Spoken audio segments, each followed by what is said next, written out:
Tonight on God Bless America 29, Israel attacks Turkish forces in Syria? I will explain why Turkey is even occupying Syria in the first place and how we can use this example to articulate why Cenk Uygur of the Young Turks is so hyper-focused on Israel, Israel, Israel. Does Cenk doth protest too much? We will explore the hypocrisy by going through the three countries Turkey is currently occupying, how they jail journalists, as you're seeing right now, and why Cenk's call for the U.S. to defend Turkey under NATO does not apply to Article 5. There is a lot to get into with that.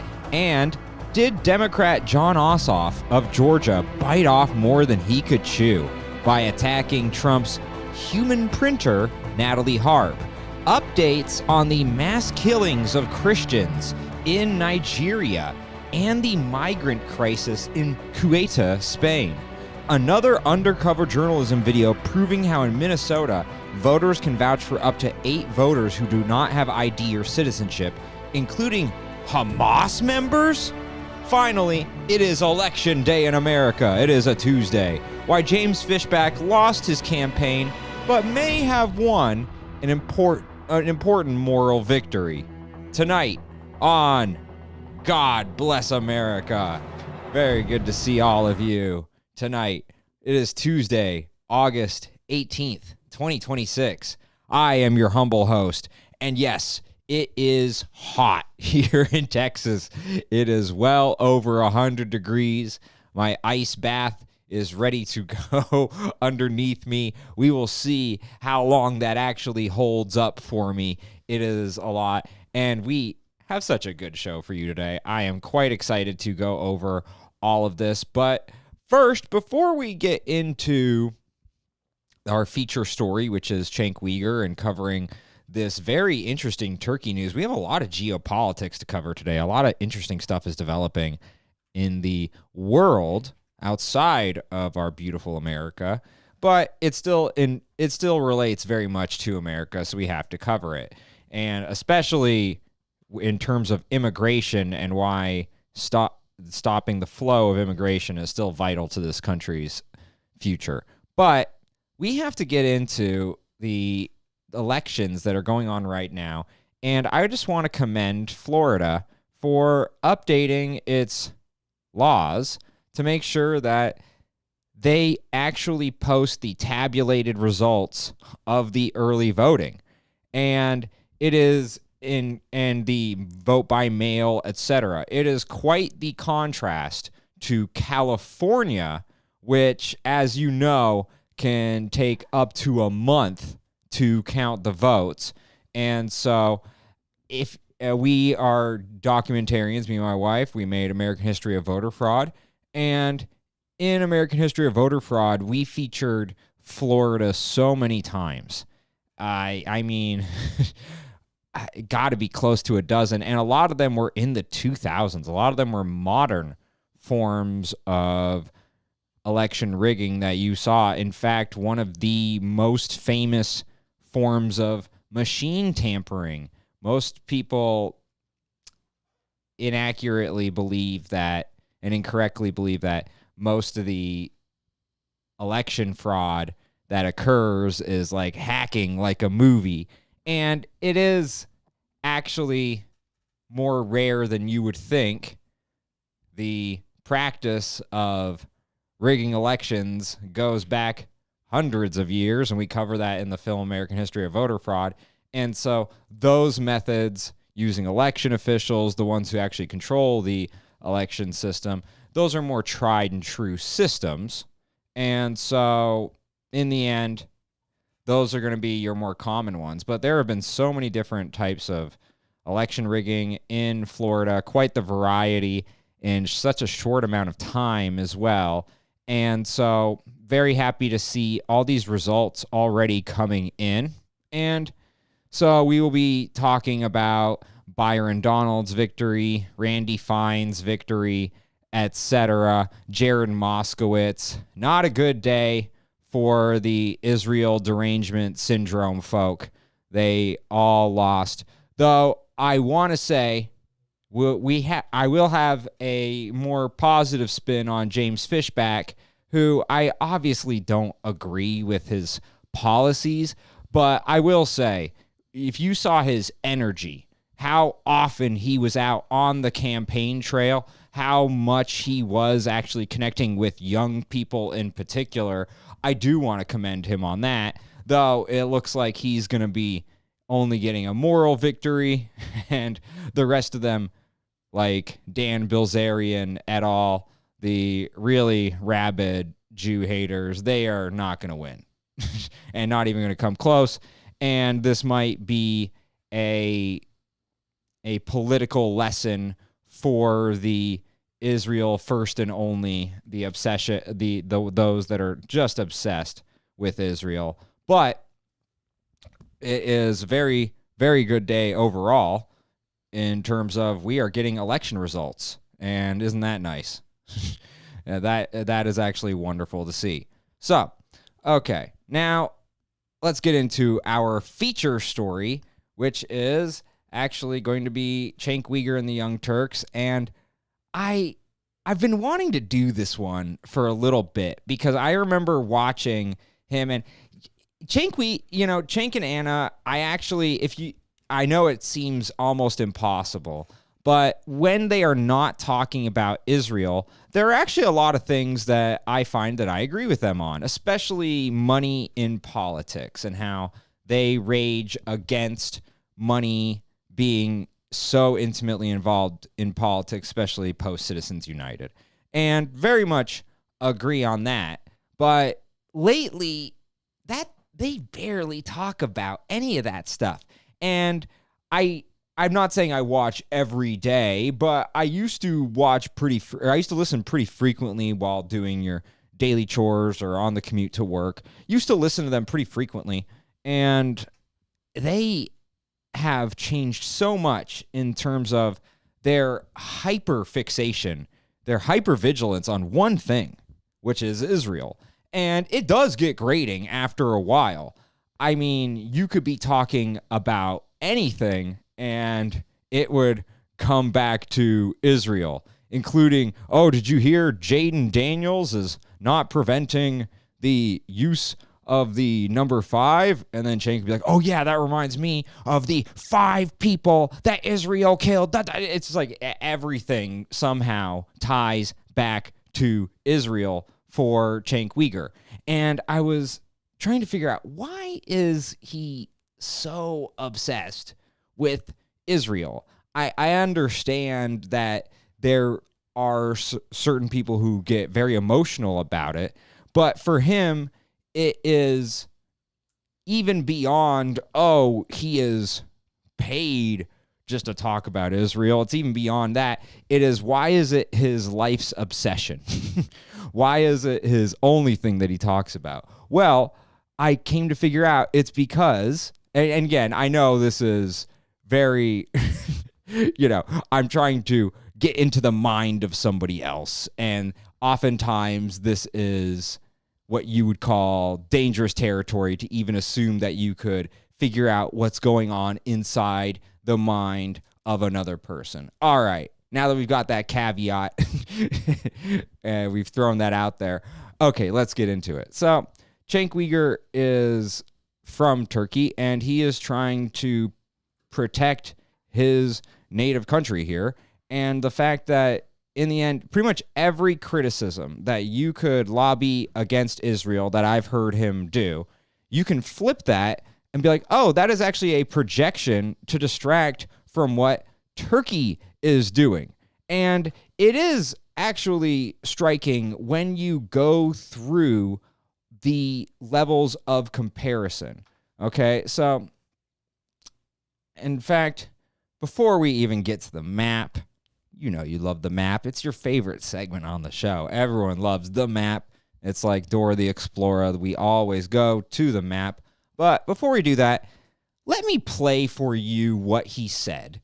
And this is in reaction to Israel striking Turkish forces in Syria. And your first question should be, why is Turkey in Syria? What's going on there? And you'll come to find out it is similar to what we've been discussing on the show with Hezbollah and Lebanon or any of the Iranian proxies. It's this creating a state within a state to subvert the sovereignty of another country so that you can participate in your version of manifest destiny. In America, we had manifest destiny. We wanted to stretch our borders from each end, from Atlantic Ocean all the way to the Pacific Ocean. And there are similar notions in essentially every country. I would dare say pretty much every country wants to expand their borders in some way aside from a Switzerland. And in the end, they want to expand their influence outside their borders. They're just going to be okay with their borders currently. But pretty much every country wants to expand. So I'm not going to get too hung up on that. But it is funny that if you think about it, Turkey is currently occupying 3 different countries, 3 different sovereign nations. And if that was Israel, you would never hear the end of it from Mr. Uygur. It would just be a constant, Israel is occupying 3 different countries. How could they? But when Turkey does it, the double standard that occurs, as long as you're not a majority Jewish nation and you're doing this, and, he likes to say that Israel is an ethno-state, and as we've gone over on the show, I guess we are going to go to the map first. Dang it. My discipline with the map. Well, so Turkey, as we've discussed, Israel is surrounded by 22 nations, all of whom combined have about 5,000 to 10,000 Jews combined, whereas Israel has 2 million Arabs, and that does not include the Palestinians, because the Gazans or the Palestinians, however you want to define them or categorize them, they are considered their own people. And so we're just talking about the Arab citizens of Israel. And so it is quite the different story. Now, again, so really quick before we get to the clip, what are the 3 countries that Turkey is occupying? Cyprus, Syria, and Iraq.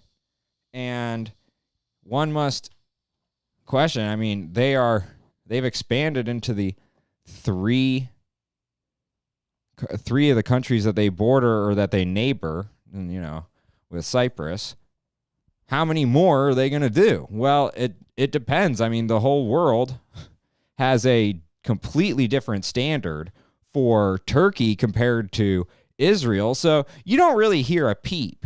And there's a couple other examples of this hypocrisy. So Turkey, many portions in the 21st century, was the number 1 state in jailing journalists, the bottom of the list in journalism rights and journalism coverage in their own country. And we have a clip of that. There are so many different examples of the hypocrisy here. It is going to be fun to go over today. So this is fresh, hot off the presses. I got this for you. This is my present for you folks, okay? I collect clips and I bring them to you. Kind of like, a dog finds a squirrel or something in the yard and brings it to you. My cats, they do this with cicadas. Normally, there's an annoying cicada sound in Texas around your neighborhood. The cicadas, no, don't mess with that house. They got leopards and lions over there, and they bring me the cicada like I want it, and then the cicada's wriggling around. It's just amazing. Yeah, just like my cat's bringing me a cicada, I bring you these clips. Fresh, hot off the presses, okay? I slave over a hot computer for you, okay?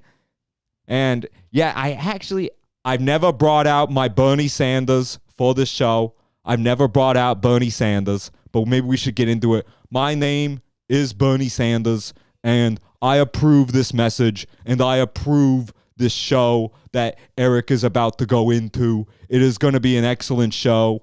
And yes, me as Bernie Sanders, I have never been to Epstein Island. Not because I'm a good person, but because I'm a broke loser. They would have never invited me. And let's be honest, I would probably be the first person in Epstein Island history who would get rejected by one of the 14-year-olds. You know, so Bernie, you know, I've never done the Bernie on the show before, but yeah, we're having fun, folks. So let's get into this clip of Cenk Uygur and his Israel obsession. Again, this was from today's Young Turks. And I must say, I like both of these people when they're not talking about Israel, but lately that's all they talk about. So it's a little conflicting. Israel. It's just, I could play that over and over as a sound drop. Maybe I'll do that one. Israel. It's Marsha. Israel. It's all they talk about. Targets, you know, they just bombed Syria, right? And so there are reports that the Israelis bombed, you know, Turkish military assets that were being sent to Syria in an effort to provoke war with Turkey, which, you know, they've been previewing. The Israeli officials have been previewing that for us. So when they tell us what they intend to do, and then they actually carry it out historically over and over again, we should believe them. So here's my question to you, Cenk. I mean, look, I don't know as much about Turkey's military as I do in regard to like the military capabilities that Iran has. However, I've been led to believe that Turkey has a formidable military. Okay, yeah. We're running out of missile interceptors. We have depleted our own military assets. So in a situation in which our bases in the Gulf have been destroyed by Iran in this war, in a situation in which we have limited military capability to respond to attacks toward Israel, if Turkey gets involved in a war against Israel, what happens to Israel? And like, what is this? Are they setting the stage to use nukes? Like, what are they doing? Yeah, I'm definitely worried about it. So I'll tell you what I know and what I don't know. I know that if Israel bombs Turkey, that everyone in American media will lie and say that it was self-defense and that Turkey had it coming and it's all the Turks' fault and all Muslims are terrorists. Now, I don't want to be cheeky, but when the Armenian is asking the Turkish person, how good's your military? Could have said, you know that one time where we genocided over 1 million of you? That's how good the military is. Because our media is a bunch of bigoted liars who work for Israel. So you can say, hey, Cenk, that's outrageous. That's totally wrong. Now, we've talked about this on the show before. I am not against criticism of Israel. In fact, I think criticism of Israel is quite healthy. But it gets to the point where I do question, is this the only country that you know outside of the United States? Do you think that every other country is Shangri-La, where they hand out cinnamon buns and rainbows and peace and love? Or do you have the same skepticism for every other country? Or are you trying to spread propaganda for every other country that wants Israel to be taken down in? And let's be honest, Israel is in a 7-front war. So there are many countries who do not like Israel, and there are many countries who have a vested interest in seeing this propaganda spread about Israel. Now, I actually don't mind it. Again, in my Jewish family, was always considered, wow, you're very anti-Israel. And I was like, yeah, because I have high standards for this country. They supposedly tell you that they are quite moral, and so I'm going to hold them to those standards. But after October 7th, 2023, I must say, the pendulum swung so far to the other side, it made even hypercritical of Israel me have to be like, oh God, I have to fight against the groupthink. And that has always been my instinct. When I hear the vast majority hop on a trend that is the current thing, I always want to question the current thing and why this is the prevailing consensus. And again, and for those of you who watch, I know this is repeat, but at one point, the prevailing scientific consensus was that the earth was flat. And then at some point, Copernicus came around, and now the prevailing scientific consensus is that the earth is round. But those who didn't question authority and those who didn't buck the groupthink, they would have been in your face. The earth is flat. Look at you, Copernicus. You're spreading disinformation. You're a bigot, a racist, transphobe bigot, Copernicus. So I am always against the groupthink overall. And again, this Israel derangement syndrome has gotten me to the point where, like, God, do I need to defend Israel here? Ugh. But I will. And yeah, I have a rivalry with my cousins over there. I don't want them to do better than me. Okay? Screw them. They're doing great. And I could be, I have a gorgeous wife and a beautiful house in Texas, but I could be doing better. Okay? America could be a more, it could be easier to achieve the American dream here. And I used to joke with my cousins over there, like, hey, you guys seem to be enjoying a version of the American dream. It would be nice if we could do that.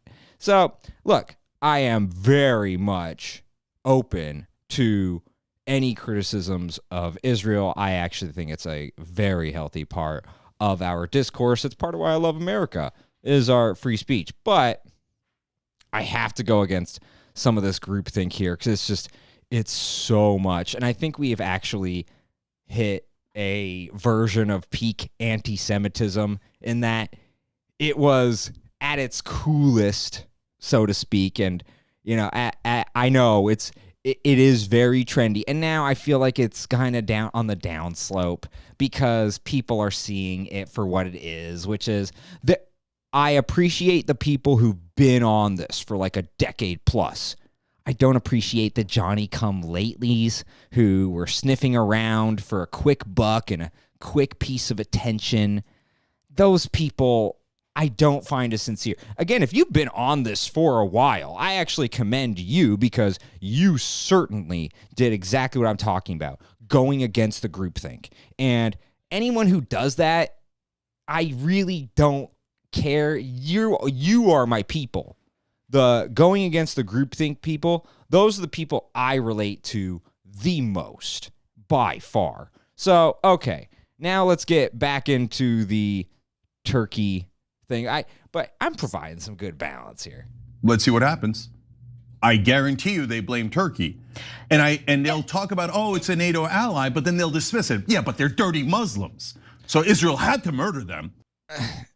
This is not good debate practice from Cenk Uygur, where I am trying to provide to you the best faith version of his argument, and then his version of the argument, oh, dirty Muslims, which no one really outside of Randy Fine I've heard say it like that, okay? So he is trying to say that we are not defending Turkey because we hate Muslims and we are not committing to an Article 5 obligation, whereas in reality, Article 5 does not cover your occupations and your expansionist empire, okay? It doesn't cover your manifest destiny. So no, if Israel attacked the actual state of Turkey in Turkey, that would bring up an Article 5 violation. But attacking Turkey's expansionist empire into Syria does not trigger Article 5. And you can look that up, but I'll provide you the evidence of that in a second. But, and before we get too deep into this, oh my goodness, we already have some chat from the most beautiful woman in the world, who happens to be my wife. Hi, hello, it's me you're looking for. Oh, that's great. Who did that song? Hello? Lionel Richie. Made famous by the 40-year-old virgin. Not really, but it is in that film. So my gorgeous wife is in the chat. I implore you all to join the chat when you can. And it is there. I remember every single person who has been in the chat, like the lovely Jenner Coker and all you. So thank you for participating. It makes it so much more fun when you are in the chat with me, and I will respond to every single person who's in the chat. I have been committed to that, and I have been a man of my word. Okay, so okay, now let's get back into it. But yeah, I'm so glad you guys are participating in the chat. Love to see that. Israel has to murder everyone. It's always self-defense. By the way, the Germans also said that it was self-defense. They were the victims of World War I. That's why they had to attack all their neighbors in self-defense. Okay, I forgot. Okay, I need to get clips of these because Cenk Uygur cannot pronounce Goebbels. And it's wild. So Goebbels is spelled Gobbels. And he is obviously a famous version of the Nazi Party, a famous member, but he continually pronounces it Goebbels. And I will start collecting clips of that as well, because it is pretty funny. No one's as bad as Candace Owens with her mispronunciations, but I always laugh, like, for how Israel obsessed you are, you don't, and all he does is bring up the Nazis as the rhetorical, oh, Israel's the actual Nazis, and I am such a student of Nazi history that I don't know how to pronounce one of the key figures of the Nazi Party, Goebbels. It's Goebbels. And there are so many examples of people actually using it right. It was funny, the same week he said Goebbels, it came up on Bill Maher, and of course Bill Maher said Goebbels, but it is very funny. Okay, but who cares what the media says? It's not going to change the facts on the ground. Okay, so no, that's the reason why that's relevant is then America will say, oh, even though we have an Article 5 obligation to defend a NATO country, Turkey, we won't. We'll betray them. We'll betray all of our oaths, and instead we'll help Israel, right? So those are. And I must say, I'm quite disappointed in Cenk by not even understanding Article 5 here.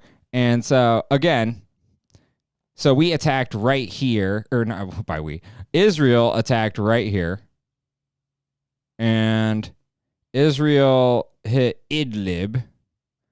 And it is in the northwestern part of Syria. Now, if Israel had gone just, I would assume, less than 100 kilometers to the west, then they are in Turkey. And that is an Article 5 violation. But this is Turkey's expansion into Syria. And so this is not the same thing.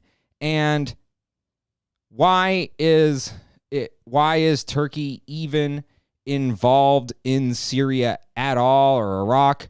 Because they have stated this. They have declared this. Turkey has, that the Kurds, wherever they exist, if the Kurds try to form a state through self-determination, if they try and form Kurdistan, then that is an existential crisis, and that they will automatically go to war against the Kurds. Okay? Now, that is very interesting and hypocritical because Turkey has just declared ad infinitum, perpetually, the Kurds, you will never have a state. We will wipe you out. We will wipe you off the face of the earth if you try to create a state. That they have said that you can live in Turkey and be persecuted by Turkey and be second-class citizens in Turkey, and second is being nice. Or you try to create your own state through self-determination, we will take you out. Sure sounds a lot like his criticisms about Gaza. And it really does. But when Turkey is the one doing this, well, you get a pass because they're not Jews. That only counts when Jews do this, okay? So, and again, yes, tongue in cheek, being facetious, but I do think that actually is a fair representation of his point, because this is not very well talked about. And to the point where, let's go to, this is how Turkey treats anybody who tries to report on this within their own country. And Cenk Uygur loves to rail about how in Israel they prevent journalists and they've killed journalists, which is true.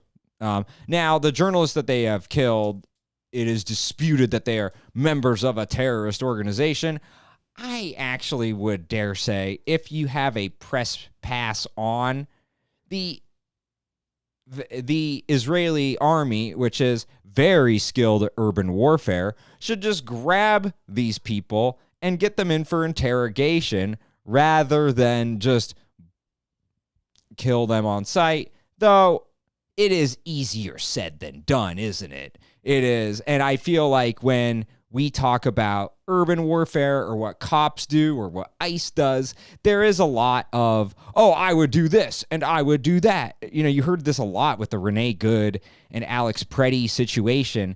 It is easier to say that you would do this, but if your life is actually in danger and you feel threatened, it is different. And so I would take it on a case-by-case basis. But overall, journalists should be protected. And if the press pass badge that they wear, it is bright blue, powder blue, almost like the San Diego Chargers. You really can't miss it. So that one's tough for me. And I am in the world where journalists and children should be protected. But as we went over on the last episode, the children thing is also a misnomer, and because they give the children guns, especially the males, they give them guns at age 11, and this has gone back all the way to the Yasser Arafat days, and I have shown you that footage before. But today, let's just go over really quick. This is how Turkey treats its journalists. In 2012, reporter Necati Albay alerted the world to the large number of journalists behind bars in Turkey. When he found out that he himself was facing an 11-year sentence, he sought asylum in Germany. Where there is democracy, the public has the right to access news. To prevent this, the state uses violence, oppression and anti-democratic laws. Necati Albay's organization says there are around 63 journalists in Turkish jails. The Committee to Protect Journalists and Reporters Without Borders cite lower numbers, but Turkey still tops their lists. The largest number jailed are Kurds, a reflection of the long struggle for Kurdish rights. Many Turkish journalists say the political culture in Turkey feeds off conflict, with anti-terrorism, nationalist and religious laws used to limit free speech. It's not only the Kurds. We see journalists who are writing for the secular press or the pro-Kemalists, and always from the left wing. They are getting arrested too. 2013's Gezi protests exposed new fault lines in Turkish society. Many mainstream Turkish media outlets did not report the clashes when they first happened, and journalists later lost their jobs. Many Turkish journalists describe a climate of political and commercial pressure on media in Turkey. So there is a group within Syria called the PKK. And the PKK, Turkey views as terrorists, much like Israel views Hamas as terrorists. And so there is the way Turkey treats the PKK is similar to how Israel treats Hamas, but the double standard of how Cenk views, I mean, I don't think I have ever heard him discuss the Kurds or the PKK on his show. He doesn't care about the Kurds. He would probably frame them as terrorists. Probably the exact same way, dirty Muslims, you know, how he is like posturing this is how we perceive them. Well, actually, that is how I would assume he would frame the PKK and the Kurds to justify his country's actions. And I'm saying that a little in jest, but he referred to Jared Kushner as an Israeli, which is ironic considering Jared Kushner is born in this country and Cenk Uygur is not. So it is an interesting dichotomy there, a little hypocritical. And Turkey has launched many cross-border operations into Syria, Euphrates Shield, the Olive Branch, the Peace Spring, and that is quite dystopian and Orwellian to describe the invasion as an olive branch. If Israel had named one of their operations as Operation Olive Branch, you would never hear the end of it. So it is just funny. And actually, in Syria, there is the YPG, like RPG, and that is considered an extension of the PKK, and that is part of the supposed justification for why Turkey gets to expand and occupy Syria in perpetuity. There is no stated end goal or end game with Syria. They just get to be there forever. and actually, Turkey, it's not like they negotiated with Syria. No, this is treated as non-negotiable. This is an imperative that we must go into Turkey. I mean, we must go into Syria as Turkey. And then the same thing over here in Iraq, actually. We have very similar justification, and it is harder to tell with the way the map is set up, but right here is where Turkey borders Iraq and the border with Syria ends. And yes, that's also where the Iran border is. Now, it is funny that they do have they have attacked PKK camps in Iraq as well. And even though they have attacked Iraq and the Kurds over here in many ways. And again, this is one of the areas where you would think, oh, Kurdistan could exist, is potentially in the Iraq area. And so it is funny that Erdogan, the Turkish prime minister, he actually phrases that the Kurdish, just discussing the Kurdish state is an insult to Turkey. And he has said that, again, it's like he compares it to an existential crisis for Turkey if Kurdistan exists. And I think that actually is a couple steps ahead of even Israel, where Israel wants to protect itself from its neighbors, but they haven't outright said that other countries cannot exist outside of their borders. Inside of their borders, a little different. West Bank, Gaza Strip, I hear you, that's where it might be a apt comparison. But it is more akin to if Israel was saying that in other countries, we're going to bomb you. We're going to prevent your self-determination in another area. That is, in my opinion, even a step ahead of what you would be critiquing Israel for.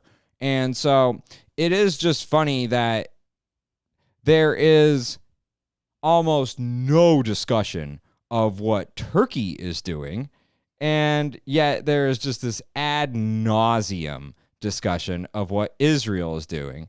And so you can see how this is a different scenario, but it quite compares. And so, yes, this to me is very hypocritical of Cenk Uygur and the Young Turks, and it's a blind spot, and it would be nice if they were able to see the light on how it is hypocritical. And again, let's just listen to this really quick. Israel targets, they just bombed Syria, right? And so there are reports that the Israelis bombed, Turkish military assets that were being sent to Syria in an effort to provoke war with Turkey, which, they've been previewing. The Israeli officials have been previewing that for us. So when they tell us what they intend to do, and then they actually carry it out historically over and over again, we should believe them. So here's my. Okay, and then, so long story short, Turkey has been occupying Cyprus since 1974, creating a state within a state and subverting the sovereignty of the Cypriots. And in the end, this is a war against Greece. And they're one of their ancient arch rivals, obviously. And so, they took Constantinople. It wasn't enough for them. Now they got to take a portion of Cyprus. And fun fact about Cyprus, at one point, their government told all the citizens, yeah, that money you have in the bank, it is no more. Could you imagine? That is just wild. So, long story short, there's been a 50-year occupation of northern Cyprus from Turkey. Turkey has a military control and demographic engineering in parts of northern Syria. They are preventing the expansion of the Kurds. And they have long-running bases in Iraq for the same purpose, controlling the PKK and the Kurds.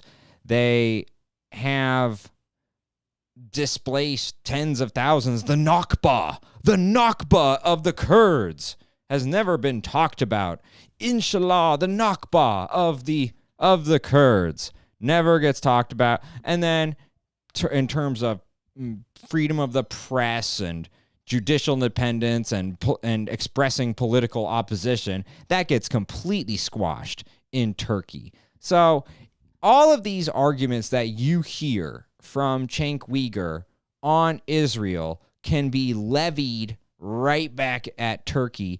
And oftentimes you can hear the reverse engineering in his argument when he's talking about the prevention of the self-determination of the Gazans. Well, there is a prevention of the self-determination of the Kurds. And when he's talking about the occupation of Gaza and the West Bank, well, there is actually an occupation of Cyprus, an occupation of Syria, an occupation of Iraq. Oh, interesting how that works. And when he's talking about how Israel harms journalists and there is censorship, and that is true. I actually have a good clip in the 80s where American media is complaining that we have done a report in Israel, and because of that, it is under censorship. And so that is true, but you also aren't going to acknowledge the truth of how your country, Turkey, is also doing the same, if not worse. So I just find it quite hypocritical that he is not acknowledging the similarities. In fact, Israel and Turkey could be birds of a feather in a lot of ways. They are peas in a pod in a lot of ways.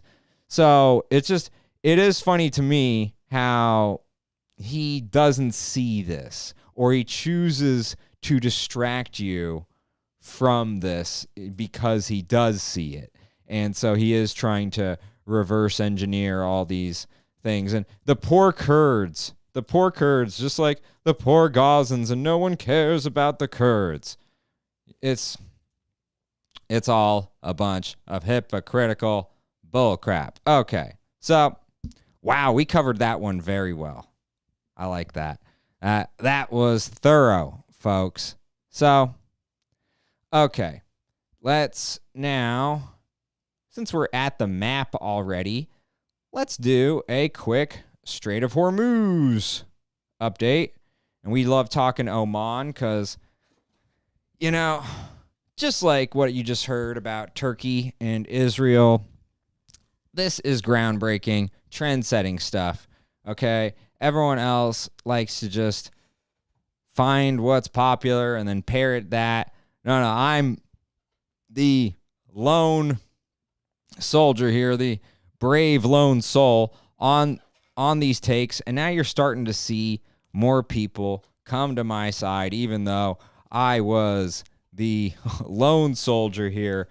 Everyone pointing at me going, you're wrong. And I said, no, you're wrong. And you are now seeing a couple forms of my bravery coming to fruition. And one of them is people are starting to see that Oman is not a neutral arbiter.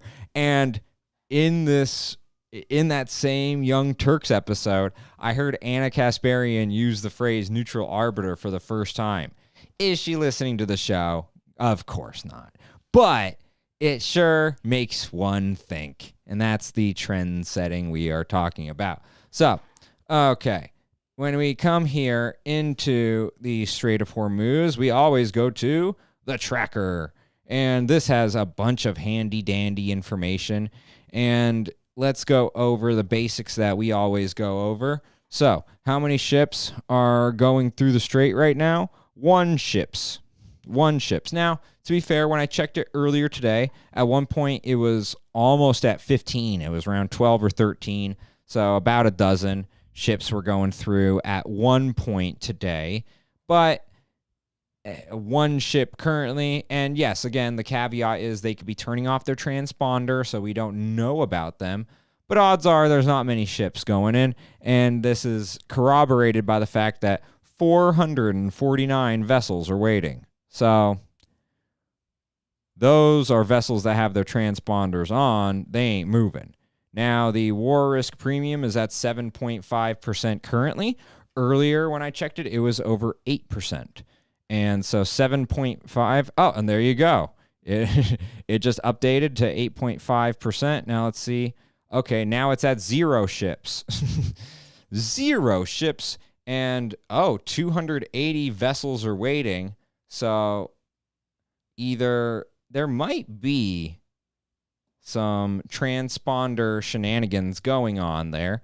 But either way, when you're at 8.5%, alerted the world to the large. Okay. Oh, okay. There was a clip playing over here. I was like, what is going on? Why am I hearing hullaba? Why am I hearing all that? Okay. So 8.5%, that is a lot. We're increasing and escalating the demonstrated risk in this strait. And this, just like how they say gas prices rise like a rocket and then fall like a feather, meaning it is much easier to increase the war risk, increase the costs than to reduce the costs. Well, we're seeing that the Strait of Hormuz has a vastly increased demonstrated risk, and part of it is their own doing with the striking of the Minoan Pioneer and then causing that massive oil spill. Now, let's go down to one of my favorite portions of this website where we can talk about, okay, how much oil is at risk in the world from the Strait of Hormuz being closed. Well, we're looking at around 21% of the oil. 25% of the world's liquid natural gas, LNG, is also at risk. Most of that is coming from Qatar and UAE. So you look at the top importers of the oil from the Strait of Hormuz, who is most reliant upon this? And I'm partially showing you this because I talked to you about this last episode, but I didn't have exact numbers, and you know how I'm a nerd and I love to show you exact numbers. So I did get this 100% right that Japan and South Korea are highly dependent on the Strait of Hormuz. I didn't know that they were almost wholly dependent on the Strait of Hormuz for oil. I basically said that, but I didn't even think it was 80 or 90%. That is a lot. That is quite a reliance upon the Strait of Hormuz to get your oil. China and India are respectively 40 and 60% dependent, and then the European Union is around 20% dependent. And so across the world, it is going to be extra painful because of the demonstrated risk, that 8.5% instead of the 0.15%, you are seeing a vast increase in risk and in cost. And so then we're looking at a 750% increase in shipping rates. And, well, what about alternate routes? The most common one is, what about going under to the Cape of Good Hope? Well, there's two problems with that. One, and this is the obvious one, it's going to take you longer, an extra 12 days. It's going to cost more, an extra $650,000. But that just ain't it. It's also, these are the most dangerous waters in the world. These are where the big winds and the big waves occur. And so this is also where it just gets naturally dangerous. Yeah, you don't have the danger of the Houthis or the Iranians accidentally striking your ship, because they are showing some forms of cracking and some forms of incompetence. But no, you have real danger of just Mother Nature. And that is also why it is tougher to go down through, and it would just be easier to be able to use the Strait of Hormuz and to use the Bab el-Mandeb Strait. So, and as we've discussed before, there is a competition between Iran and Saudi Arabia to make each other's strait more costly, while theirs is the safe one, because they want to be the alternative, the safe alternative, and the lucrative alternative. Now, as we discussed, Oman and Iran are in bilateral discussions to control the Strait of Hormuz, and it's not a full reopening. It's a partial reopening. They are not going to fully reopen without some financial incentive or to be forced into it. Now, we actually are trying the blockade of their blockade, and it is somewhat effective, but as we've been talking about, and as I referenced with the Minoan Pioneer, the Iranians are trying to enforce this blockade of their own. And to the point where ADNOC right here, this is ADNOC stands for Abu Dhabi, and that is going to be the UAE. So look at how many different ADNOC vessels, Abu Dhabi vessels, have been struck just in the past week of August.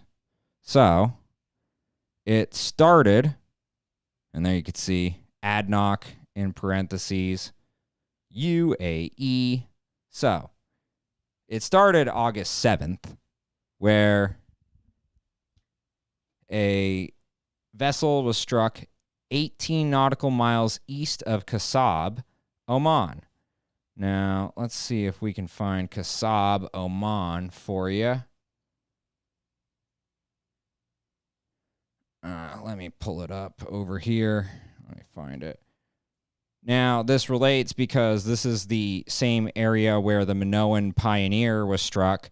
It drifted into the Keshem Island, and that is where the massive oil spill occurred. So, one sec. There we are. Oh, okay. That's why it was hiding from me. Right there. So, this is the peninsula I'm referring to, and Qasib is right there. There you go.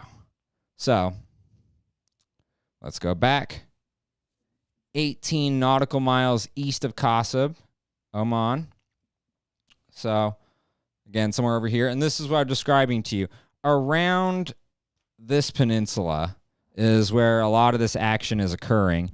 And just like how they're describing this boat 18 miles east over here was struck, there actually was, again, the Minoan Pioneer, a Liberian-owned, Greek-managed boat, a vessel, was struck, and then it hit the engine room, so it lost control. And I'm not sure the Iranians meant to do that, but it ended up causing a fire in the engine room and then caused a massive oil spill around this very significantly sized island of Keshem. And this oil spill, ever since the oil spill has occurred, and if you go to that, it started on August 2nd, and they really didn't start reporting on it until last week. And so it's been going for a bit, and every time I check this tracker, we have, it varied wildly in the percentages of the war risk premium, but now it is just perpetually between 4 and 8.5%, and that is just a ton. That is so much more. And obviously, the United States didn't help here, but Iran causing havoc on its own with Oman. I mean, Iran and Oman were hoping to control this and to make it more stable and to show that they are the adults in the room. Well, actually, they are causing even more havoc. And Oman and Iran are not able to control the situation as well because, like I said, there are vessels like these Abu Dhabi vessels who are trying to transit around their blockade and work with the United States to get past. Well, August 13th, there was another ADNOC vessel attacked. Same again. There was 2 of them attacked the same day, and the UAE Foreign Ministry condemned Iran for unprovoked attacks and flagrant maritime violations. Now, and if you recall, this attack occurred 2 days after the second MOU was signed at Versailles. So, in the end, it is very easy to talk about how the United States didn't do this, the United States didn't do that, but Iran has not been a good actor here either. They've been attacking after this MOU, and so they also, you could frame them as not wanting peace, but it seems like only America and Israel get framed that way because we're the, America is the big Satan and Israel over there is the little Satan. So then on August 14th, the third ADNOC affiliated vessel attacked in 18 hours while transiting the Strait of Hormuz on Friday evening. Situation brought under control, and that brings ADNOC's total vessel attacks since February 28th to 15. And yet again, the UAE Foreign Ministry blamed Iran for the attack, and Iran has never outwardly denied any of these. I have shown you on a prior episode that they wanted the United States to pay for the oil spill because they blamed them for causing the environment where Iran had to strike. Understanding that logic is going to be tough. But yeah, so in the end, what is interesting about all of this is Iran has not exactly been able to control the Strait either. And they're talking about how, we're going to control the Strait and it is going to be our new lucrative form of leverage. Yet they can't go a day or two without attacking the United Arab Emirates ships. And so that does seem like an untenable position that the Gulf coalition states, they aren't going to be excited about Iran controlling the Strait. They want it to be a neutral, portion, just like the rest of the waters are. They don't. This is the precedent that we fought the Barbary pirates over. The sovereignty of the seas means that no country owns the body of water. We are allowing safe passageway for everybody who doesn't violate any laws.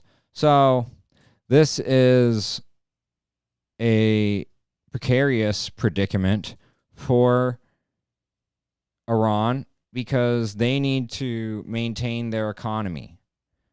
They are experiencing even worse inflation than we are, and they are very good at handling the pain because they've been under sanctions for decades now, but they're very close to not being able to handle all this. The juxtaposition is they don't have a midterms or anything that are coming up. They don't have any domestic concerns in terms of power shifting, whereas we do. And so what they are certainly going to attempt to do is to make this last through Trump's presidency, but especially there will be zero progress prior to the midterms. There will be zero even discussion of progress prior to the midterms. And so Iran and Oman wanted to establish autonomy, and they wanted to establish that they controlling the Strait would be a superior situation.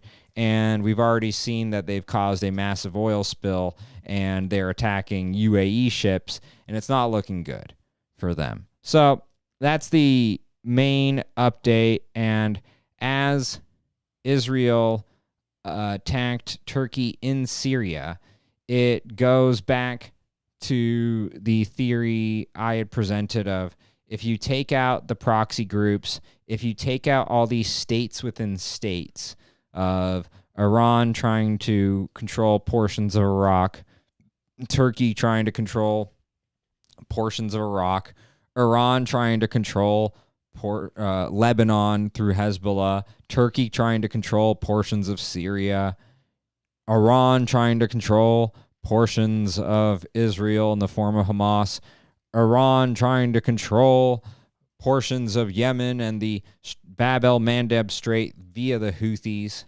If you can take out all of those, then this multi-front war gets reduced down again to Strait of Hormuz, Iran, and the regime change, and then denuclearizing.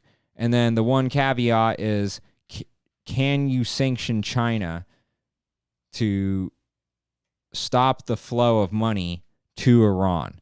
Because of the $43 billion in oil sales that Iran annually procures, the vast majority of that comes from China. So if you can sanction China, cut off all these proxies, and then you may actually be able to get back into just discussing the controlling of the Strait. So there's a lot for the United States to do, but there are openings. So now we still have more geopolitics to cover, folks, okay? We got to go all the way over here, and we have to go to another strait. We go from the Strait of Hormuz and the Bab el-Mandeb Strait to the Strait of Gibraltar, or as Candace Owens says, the Strait of Gibraltar. She can't pronounce it. So, okay. So, Gibraltar, and most people are not aware of this. This is a portion of England, Gibraltar. So, right, Gibraltar sits right across from Ceuta, and Melilla is over here in Spain. So, these are the two autonomous portions of Spain that are bordering the North African country of Morocco. And Morocco has its own migrant crisis and its own dispute of borders and dispute of a self-determination of people within the Western Sahara. And there is an accusation that the migrants overrunning Ceuta and Melilla in Spain are partially due to the displacement and the prevention of self-determination of the Western Sahara. And then, we're not even done with the geopolitics, and then we got to go back to Nigeria. And we've been talking about Nigeria a couple times on the show. The north of Nigeria has been dominated by the Islamists, and the Islamification of Nigeria in the north has not been good for the peace in the country. And this has actually led to mass killings of Christians in Nigeria, in previously peaceful Nigeria. And everyone online loves to talk about greater Israel and their manifest destiny, but you look at how in North Africa, how this whole desert area right here has essentially been converted into all Islamic countries. And this is, again, where you see the double standard occur. Israel gets a tiny sliver of the Golan Heights. They get a little buffer zone here near the Litani River in Lebanon, and everyone freaks out, and then no one blinks when Libya, Algeria, Tunisia, Morocco, Mauritania, Mali, Niger, and Chad, and Sudan, and Ethiopia, and Somalia, and Djibouti, and portions of South Sudan are taken over by Muslim tribes. So there is quite the double standard that is going on in these countries. Now, let's get into Kuwait. And yes, we will get back to American politics. I know the show is called God Bless America, but we have so much to get into when it comes to geopolitics, and it's just, we got a lot to talk about today. So, let's start with Morocco and Ceuta, and just look at this footage right here, folks. This is remarkable.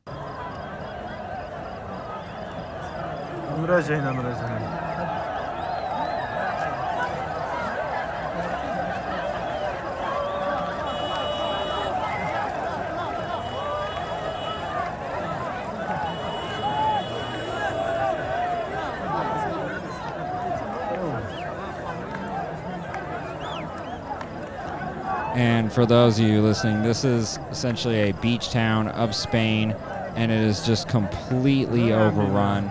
They don't have the infrastructure. It looks like ants swarming some sugar or another piece of food. It's just, as far as the eye can see, migrants, migrants, migrants. And then you go across and the peninsula and just migrants, migrants, migrants. And this is astonishing. And there actually was another video I wanted to show you. Aha, right here. This is shocking. Let me bring it to you right now.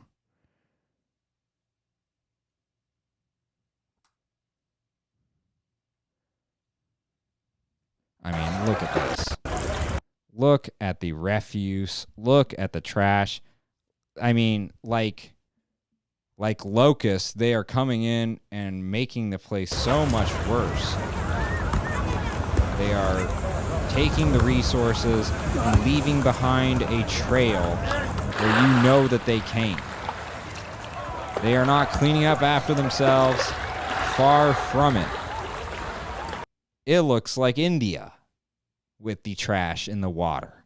And my grandma actually, due to displacement, was, kicked out of this country, went to India. I actually do love the Indian people for how open they were to people like my grandma, But even she was like, yeah, it is messy and dirty over there. And that is the one part of Indian culture we are not going to adopt in this house. We are going to be clean because this is just nasty. Absolutely nasty.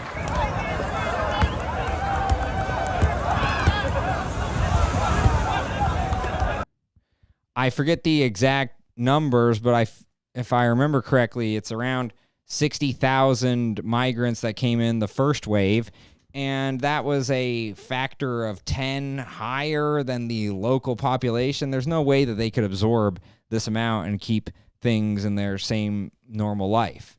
It is a complete change of their whole country and culture, and it is a very, very small... I'll blow it up. Ceuta is very tiny within this great location, but very tiny. Same with Melilla. Very beautiful location, but so vulnerable. And part of the history of Spain, Morocco, and Western Sahara, in 1975, actually, we had Morocco organizing a march to claim this territory over here in Western Sahara. And actually, the International Court was able to say that, the sovereignty should go to the Sahrawi people. I am not pronouncing that right, probably. And that they deserve their own autonomy and attempt at self-determination. Well, at one point, they have gone back and forth with trying to annex this area, and Spain has actually been occupying, not Spain, Morocco has been occupying this area of Western Sahara for a fair amount of time, and the status of it is still the UN wants to recognize the Western Sahara, but it is at the moment still a non-self-governing territory. And there actually was the U.S. recognizing Moroccan sovereignty in exchange for Morocco normalizing ties with Israel, a form of the Abraham Accords. And France and Spain and other countries support Morocco's autonomy plan as the basis for a solution here. But in the end, there has not been a solution to this Western Sahara problem, and it is accused that a lot of the migrants you're seeing here are displaced migrants from that area. So it is precarious. It is quite the predicament. And there is also accusations that Algeria is involved in the potential destabilization and sending over migrants. And then obviously because of the Morocco-Israel connection, everyone I mentioned, like Cenk Uygur, was blaming all of this on Israel. So wanted to give you all the facts on that, because unlike the others, I try to give you every perspective, and I don't lie about what the opposing view is. Try to give you the full Monty, as they like to say. So, okay. Now, we've gone through Kuwait, and then we covered Nigeria. Nigeria is really, really sad in terms of all these Christians, and a lot of it I can't show on YouTube because there's a lot of blood. So I had to pick a more sanitized clip, more mundane clip. There's some horrific videos where you can see blood coming out the door and a lot of attacks of churches in this area. Absolutely horrific. Definitely should be condemned. But there... I don't think we really even need sound for this because it's not like you can understand what they're saying, but they are upset and they're fleeing an area and they're protesting. But it has just been very tough for the Nigerians. And again, really couldn't find an appropriate video for YouTube to depict this situation, but some of these videos are horrific and scarring.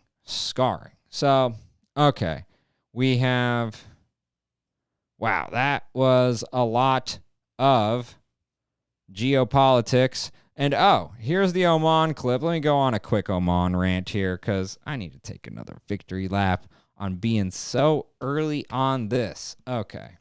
And I think going back to the point of Oman, most people might not realize what a strategic importance this country is in negotiations for Washington over administrations, not just for the Trump administration.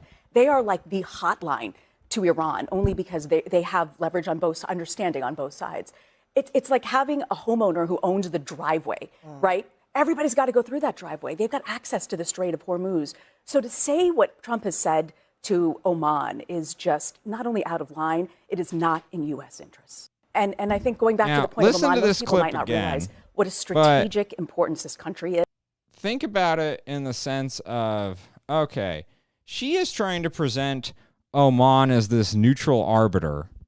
But think about, if you listen to this clip again, how it could easily be perceived that Oman is posturing, masquerading as a neutral partner, but in actuality is doing the bidding of Iran because they are a vassal state to Iran. And again, I don't want to belabor the point too much, but at one point in the 70s, Saudi Arabia and Iran had a proxy war in Oman. Iran was victorious, and so for perpetuity, Oman owes its existence to Iran. So are they going to be neutral arbiters in that case? Which is why I believe someone in the Trump administration actually not listened to my video, but listened to the argument that was presented in my video, probably in some other form, or at least independently came to the same conclusion that I did, that Oman may be playing a fast one on us and is not neutral. So let's listen to this one more time as I refill my glass of ice. And I think going back to the point of Oman, most people might not realize what a strategic importance this country is in negotiations for Washington over administrations, not just for the Trump administration. They are like the hotline to Iran only because they have leverage on both, understanding on both sides. It's like having a homeowner who owns the driveway, right? Everybody's got to go through that driveway. They've got access to the Strait of Hormuz. So to say what Trump has said to Oman is just not only out of line, it is not in U.S. interests. So it sure sounds like, Oman always negotiates on Iran's behalf. Yeah, well, that actually sounds fishy. It doesn't sound like they are this Switzerland of the Gulf that they always try to present themselves as. And being Switzerland is awesome. No one attacks you. Everyone's trying to bribe you. It's not bad. It's better than being attacked all the time. Or, I mean, essentially, Oman is just one big Iranian proxy, but that's better than an actual Iranian proxy subverting the sovereignty of your nation, like the Houthis are doing with Yemen, PMF is doing with Iraq, Hezbollah in Lebanon, and same thing with what Turkey is doing with their occupation of Cyprus, Syria, and Iraq. So I'd rather control my nation by being at least a vassal state to another nation than to have a state within a state within my nation. So, wow, we did almost an hour and a half on geopolitics today. This was fun. So let's get into American politics today. And part of it was the big stories were developing as we were coming live. So tomorrow morning, 6 a.m., we will be doing a much more expansive deep dive into the results of these elections. But very quickly, we do have a couple major updates, including, Byron Donalds was gonna win. It was pretty obvious that he was going to win. And, I showed you James Fishback, his opponent. I was able to catch his live right before. He did give a concession speech, but he also was talking about how he created a movement, and the movement is not stopping, even though, yes, he did lose and probably lost by a substantial margin. But I will say, out of all the politicians you could just classify under the umbrella of Jew hater, he was by far the most impressive in terms of the way he campaigned. Really was actually impressive.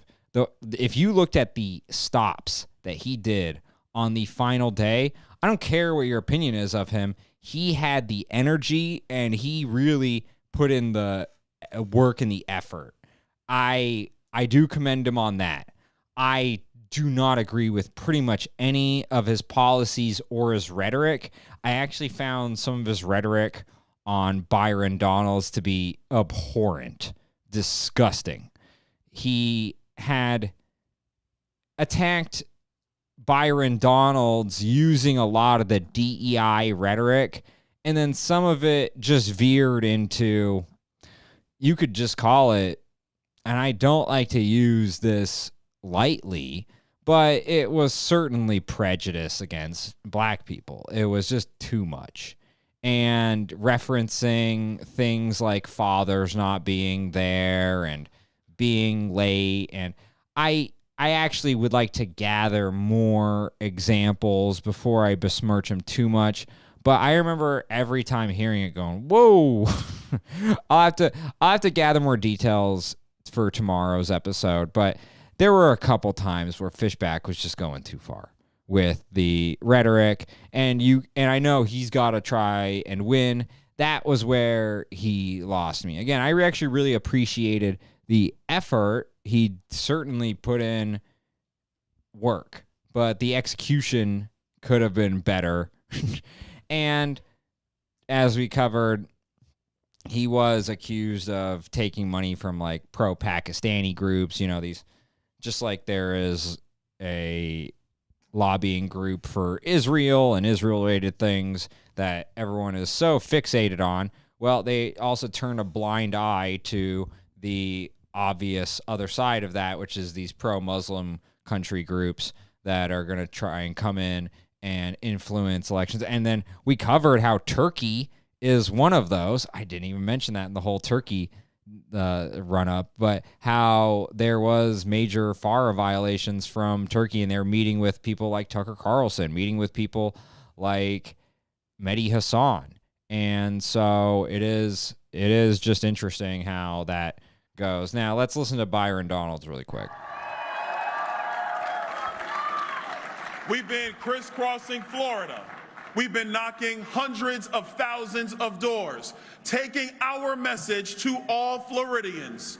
And tonight, because of your sweat, because of your hard work, we have won a massive victory.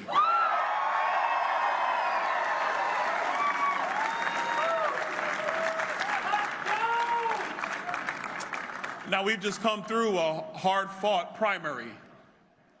I got a call from Paul Renner and James Fishback tonight. And they, hold on, I'm gonna tell you why in a moment. And they congratulated me and all of us on a hard-fought victory. In my conversation with both of them, I give Byron Donalds a lot of credit of just moving on from the heated rhetoric during the campaign and saying we're moving forward. And he congratulated his opponent on the, on finishing a campaign, and thanked him for congratulating him on a hard-fought campaign.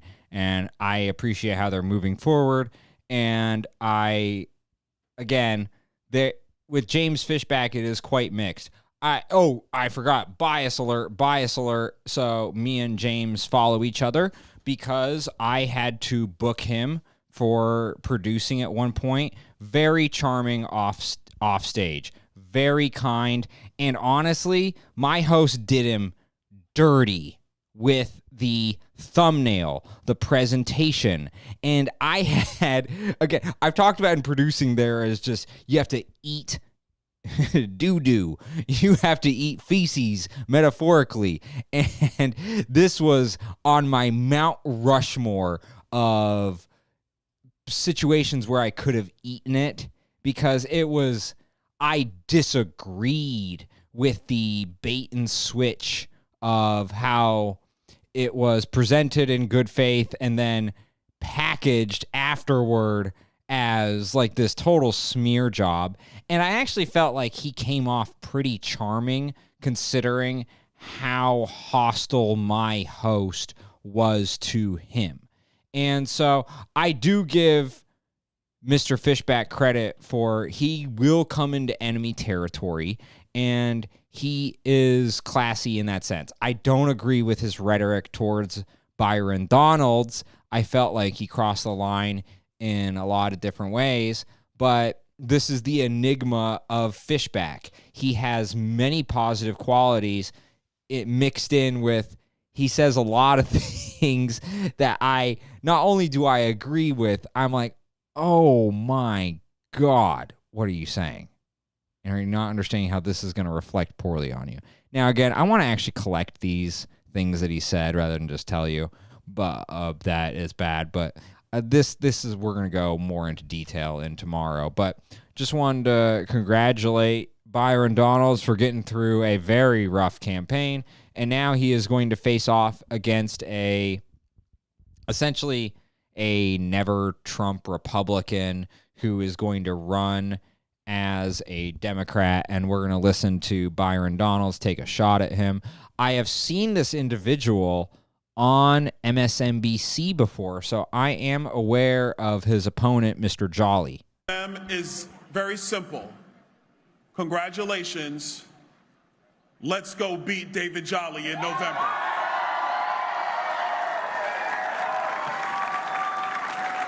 You see, because individual opinions and passionate supporters are the beauty of our conservative movement.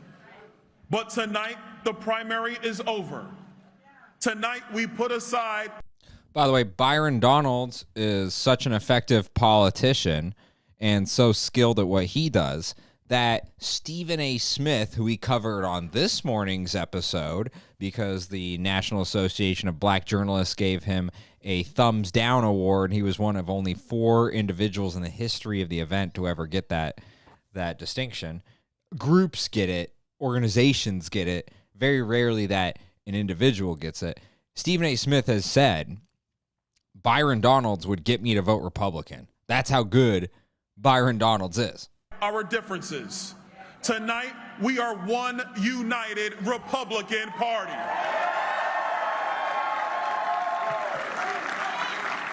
Now, I just realized how this is going to sound, so it is not pun intended. It is just me using the phrase. Byron Donalds could potentially be a dark horse candidate. Again, that is not what I'm meaning, okay? Just avoid the pardon the pun, but genuinely a dark horse candidate for down the road being a presidential candidate for the Republican Party. He is that skilled. He is that good. And just like how Marco Rubio would provide you with a boost with certain demographics, obviously, Byron would do the same. And he's younger. And after the Charlie Kirk assassination, we don't have a lot of people within that generation who are poised to take the mantle away from some of our older folks. I mean, aside from J.D. Vance, who is floundering, and we need a backup plan for JD because his unfavorables are just brutal. He polls very poorly against Gavin Newsom and AOC, and so Byron would be good in that category potentially. And again, I'm rooting for JD to get out of that tailspin,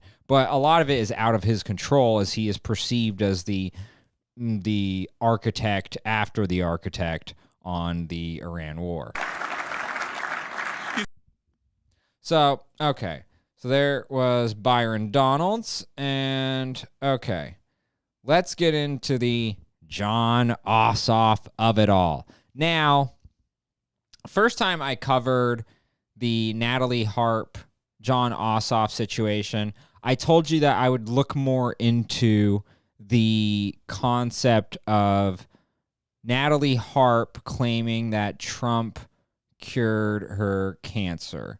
And this was actually stems from in the first term, he passed I believe it's right to choose law or something of that, where you can participate in experimental drug trials.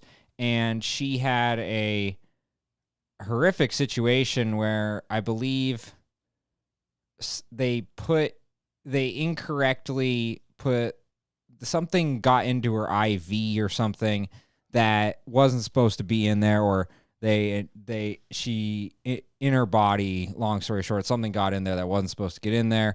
It caused a debilitating injury, and then through the right to choose, she was able to take an experimental drug or medication that actually did cure her. So she considers Trump to be the reason, partially, why she is cured. And so I wanted to update you on that, because I even said, just like with, I want to go through and thoroughly collect all the things James Fishback has said about Mr. Donalds. I wanted to give you that update on Mrs. Harp. And then, okay, well, let's just play the clip and then I'll get into the rest. Well, I've heard this particular aide referred to as his security blanket. And I think we could say that about... The other portion I forgot to mention was that Jon Ossoff took a shot at Donald Trump by saying he doesn't want to fix the country, make everything more affordable. He doesn't focus on your life as a constituent of this country. He is wanting to focus on his pet projects like the ballroom and other, construction projects around DC, and that is what he is focused on. And he is wanting to travel with Natalie Harp. And Natalie Harp, as you know, she was nicknamed the human printer because she was able to print out, she prints out all these positive stories about Trump. She is essentially the right-hand woman to Trump. If he needs a pen, anything, she is right there to present it to him. And because of what I just explained with the cancer situation, she is obviously quite beholden to him. And you know what? We got a good comment from a Mr. Cran Jim.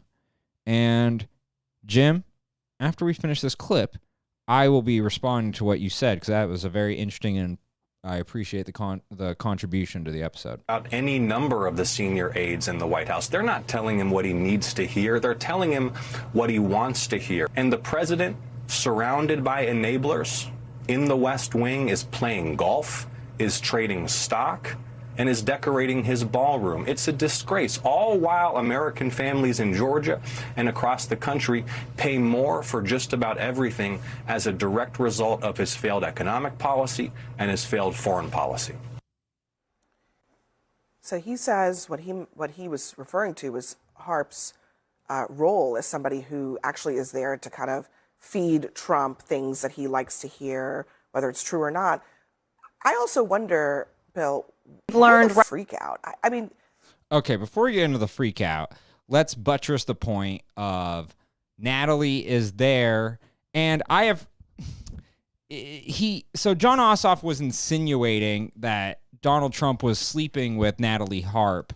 And to be honest, if I'm Trump, I'm like, thank you, Jon Ossoff. I really appreciate that. Because at this age, I perceive Trump to be asexual. I don't think he can actually get it up. I don't think he's able to commit these acts sexually. I think he is at the age where he is not doing these things. So with insinuating that he is still sexually active, it gives him like this vigor, this perception of vigor that would normally you wouldn't apply to him at this age. And to be frank, he is getting chunkier. Maybe it's because of a bulletproof vest, but normally you don't put the bulletproof vest around your tuchus, okay, which is also expanding. So it would seem to me, actually, why you would want Natalie Harp around all the time is because she is praising him like he is her second coming of Christ. And you could actually understand that in a sense of if you felt like this person saved your life, you would be beholden to them. And actually, I found a clip that corroborates that sentiment. And then one of the friends of the show, one of the great clippers of all time, Western Lensman, also has a clip to corroborate that. And we have particular clippers who I really appreciate, including Western Lensman, Chief Nerd, Vigilant Fox, Maze Moore. I'm forgetting someone and I feel terrible, but that's a good list to start off with. There's some great clippers that we always reference on this show. When I heard that, I immediately thought of Maggie Haberman's reporting about how... Oh, and this is from the show Batya with an exclamation point. That's Batya Unger Sargon, who I said would be one of the 3 best choices to replace Carolyn Leavitt as press secretary. She would do an A+ job, particularly on explaining the rationale behind Trump's economic policies like the tariffs. Oh, Natalie has basically replaced Jesus Christ with Donald Trump in her life. And that she's basically adores him and, is incredibly loyal to him. I didn't necessarily go to the sexual place. I know some people have. I hear and I understand why they might. Also, my beautiful mother, who is not exactly a fan of Trump, she was thinking the same thing. And then, to prove I come from pretty good stock intellectually, well, look what Natalie Harp's brother just said on CNN to corroborate, my dear mother. Right, about his incredible reliance on her at all hours of the day to post social media posts, just as one example. Yeah. I think that Trump's best friends are people who are his fan club, and so she's his biggest fan. And so that's probably why he likes her. And like, she's good looking. She's got a good personality. Like, I don't know. I want to ask you, Preston, something she thinks that he saved her life. So like somebody living with that kind of gratitude, that must feel pretty good. Now, one has to question that. Is he baked during this interview? Because he's wearing a hat that says Bud, and he has long hair. He had quite the pause. Now, there is always a delay with this stuff, and he might be nervous because it's CNN, and Aaron Burnett is trying to get a gotcha out of his sister. And, but I felt like he also corroborated it. And it just goes to show... It is interesting that the liberal media wants to slut shame Miss Harp for just doing her job very well. I mean, you're especially considering Trump just lost Carolyn Leavitt. At this point, he only has a couple of the original crew that came into the White House with him the second time. Susie Wiles would be a bigger loss, but there are not many bigger losses than Carolyn Leavitt. And so Natalie Harp, now that Leavitt is gone, rises up the ranks of these are one of the most important people in my administration and in my life. And also, considering the fact that Trump's not very popular right now in terms of a lot of people are upset with him with the Iran war, it might be nice to have someone who is singing your praises at all times. So I felt like Jon Ossoff, who is a very skilled politician who is never going to be the Democrat nominee because he, like me, is the wrong religion at the time. His background will not help him going into 2028, especially in the Democrat Party.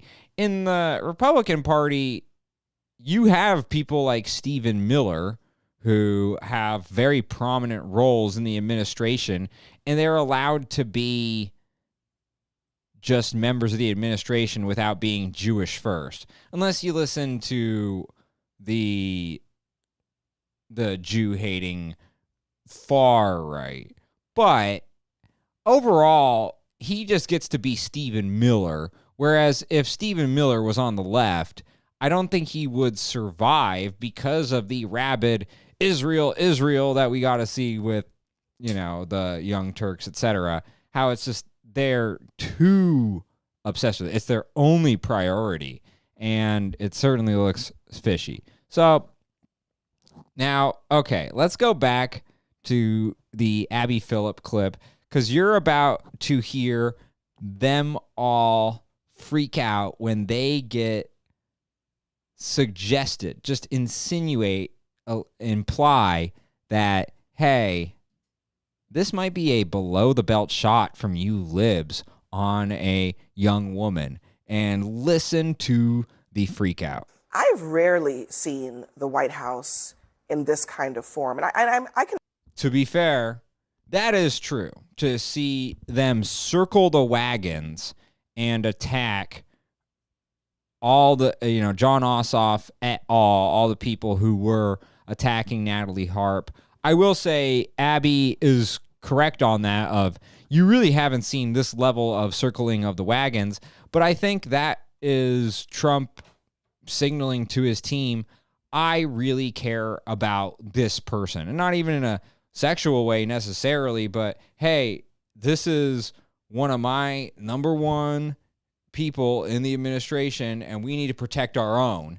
And so she is right. There was a massive circling of the wagons, and it wasn't just within the Trump administration. It was within the greater Trump media complex. People I really respect, like Megyn Kelly and Scott Jennings, they devoted massive portions of their show that day to this topic. And then Scott Jennings did another show today on this same topic. So it's not like the circling of the wagons was an incorrect notion, but listen to this. Imagine that some of it has to do with, this is actually somebody who's legitimately very important to the president, which kind of speaks to what Jon Ossoff's saying. The follow-up there from the senator should have been an apology, because I agree, it was below the belt. The reason for the freak out, You work for Donald Trump. You work for Donald Trump. You work for Donald Trump. You work for Donald Trump. So I can't listen to anything that you are presenting here, because I just will say this like an ad hominem attack. You work for Donald Trump, so therefore you can't possibly have any logic or reasoning. If you say anything is below the belt when you work for Donald Trump in the White House. The reason for the freak out by the Trump administration is because it was below the belt. Staff was What about all the things Jon Ossoff? Donald Trump repeatedly goes below the belt.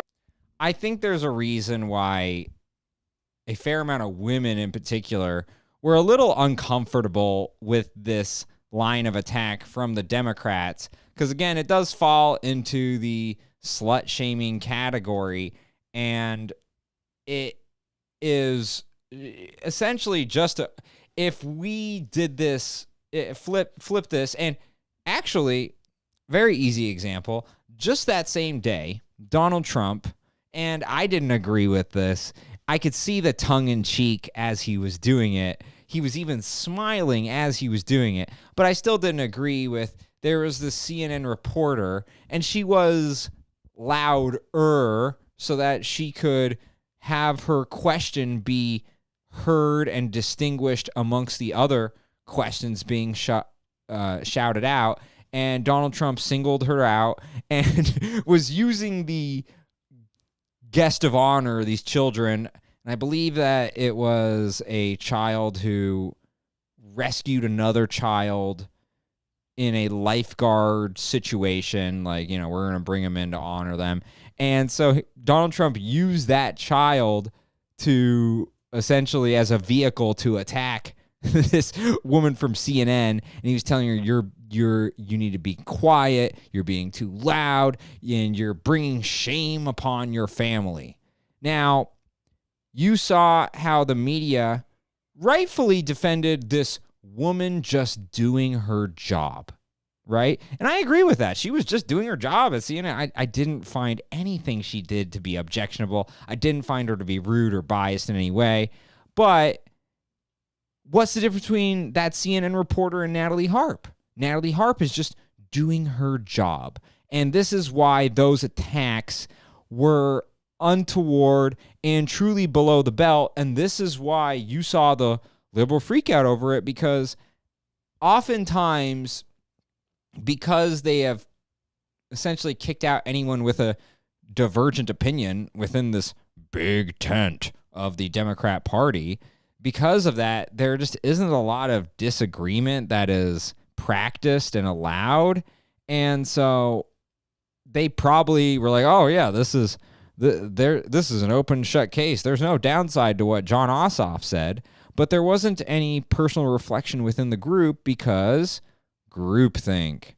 And this is why it's important to have someone in your group who counters all the groupthink to provide what?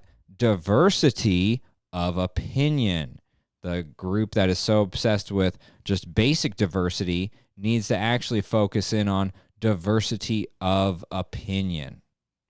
Jon Ossoff ran for office. Donald Trump ran for office. Criticize them, put a spotlight on them, talk about them. He just she's mentioned a her government first name. She is a government staffer. She was on the plane with him when they left Turkey. He just mentioned it. She's a private person. If you were going to crime, she's not a private person. If you want her name has never been on a ballot. If you want to be traveling to the You're president, describing her as a private person. She does work for the government. A lot of people work for the government. What about Ruby Freeman and Shay Moss? They're private. And this is where the argument for them is falling apart, because the CNN woman she doesn't work for the government. But she is not a private citizen either. Yet she deserves the same respect that Natalie Harp deserves. And even though Natalie Harp works for the government, so you work for the government, so we can slut shame you. That's not how it works, and it seems hypocritical, especially coming from your stance where you want to believe all women and all these blanket statements about women. Yet when it comes to conservative women, it seems like there is a double standard. Donald Trump attacked those election workers in Fulton County. They had no business being involved in his scandal. But Donald Trump brought them up. Want to talk about 2020? I want to talk about the fact that now Shay Moss, and I haven't thought about these names in years. Private people. Donald Trump attacked those election workers in Fulton County. They had no business being involved in his scandal. But Donald Trump brought them up. Want to talk about 2020? I want to talk about the fact that Donald Trump repeatedly for 30 years, and definitely for the past 10 years, has attacked every single person. You work for him in the White House. While for the last 30 years, he went back a little too far there. For the last 30 years, Zach Embry. If you go back 30 years, do you know what Donald Trump is attacking? Iran. And saying, I want to take over Karg Island. That's where, actually, if you go back 30 years, that's what he's talking about, shockingly. He is shockingly consistent on Iran. He attacked people with attacks that are far lower than what Jon Ossoff said. All he did was mention one person's name. So, it's funny, on Stephen A. Smith, when we were discussing that, Jamel Hill was saying a hurt dog hollers. And you certainly saw that. They were all hurt dogs there just by the notion that it was below the belt. because the Democrat Party just never sees themselves as below the belt on these issues, but they certainly are. And wow, did we cover a lot today. Let's see. Oh, so don't really have too much time to cover it, but in the same token that we want to give credit to Florida for changing their electoral system and the fact that they are doing their best to count as many ballots on election night and to provide you the tabulation instead of the California way of let's have election month rather than election day. Let's, for the opposite way, let's critique Minnesota, the birthplace of mail-in voting in this country, 1972, if you watch American History of Voter Fraud. And this is disturbing because they have a vouching system where one person in the community with an I'm not even sure if you need an ID. I'm pretty sure that you don't need an ID in the state of Minnesota. Let's look right here because it certainly wasn't the. Yep, I'm right. Yeah. So, all right. Because I show you everything on this show. We don't just talk out of our booty. Okay. Will I be asked to show an ID when voting? No. God, no. Hell no. That's the Minnesota motto. Just like California. No, no, no. And coincidentally, a Democrat stronghold. Huh, interesting. Anyways, so in Minnesota, without an ID, you can not only vote, you can vouch for up to 8 other people who don't have IDs, and they can be members of Hamas. And that sounds crazy. Well, listen to this. These guys were actually members of Hamas. They got here recently. I don't really know their citizenship status. They're from the Gaza Strip, and they want to vote today. That's okay. I can vote, right? Correct. If he's vouching, you can vouch for up to 8 people. Woo-hoo-hoo. Excellent job by Muckraker, which is Anthony J. Rubin and Josh B. Rubin. Oh, I don't know. Better check the early life section on those kids. I'm sensing some tiny hats. I'm sensing they might be my people, actually. And my people, I'm talking about those who go against the groupthink. But yeah, chosen people as well. So yeah, better watch out for them. No, the great work by those two. Anthony Rubin, Josh B. Rubin. Wow. That's a bombshell. That is some James O'Keefe level undercover. Very impressive. Okay. Well, we've hit 2 hours of this program. Wow. What an episode. We covered so much. We covered Cenk Uygur's hypocrisy with Turkey as Turkey has just been caught trying to influence influencers like Mehdi Hassan, Tucker Carlson, Code Pink, that former CIA agent John Kiriakou, influencing all those people. We showed you the history of why everything that Cenk Uygur says about Israel is actually a distraction and a projection for what Turkey is doing. So we have that. We went through a lot of geopolitics from Ceuta, Spain. We covered Oman. We talked about the Strait of Hormuz and gave you some real juicy details and all that. We covered so much. Oh, we covered the terrible massacre of Christians in Nigeria. And then I showed you how you don't even need an ID and you can vouch for up to 8 members of Hamas in Minnesota. So, wow. We covered a lot on God Bless America this whole week, and hopefully this whole month. We are doing 6 a.m. and 8 p.m. episodes. So we got more juicy stuff for you tomorrow. We're going to cover all these election results that were happening live during this episode, but would rather let them play out than just go through it all. But I want to thank all of you for supporting me. Tomorrow will be episode 30. Feels like just yesterday that we started this venture, and it is growing and growing every single day. I am growing every single time we do this. We're getting better, though. I must say, this is one of the sweatiest episodes that we've had. It is so hot. It is going to be anywhere between a 102 to 105. There was a hilarious video in North Dallas of someone driving with a fan, a big box fan inside of their car, and it was operating. That is how hot it was. So I apologize that I may look like a mess, but it was another very successful episode, I dare say, of God Bless America. God bless all of you. Good night. I will see all of you tomorrow at 6 a.m. Stay blessed and stay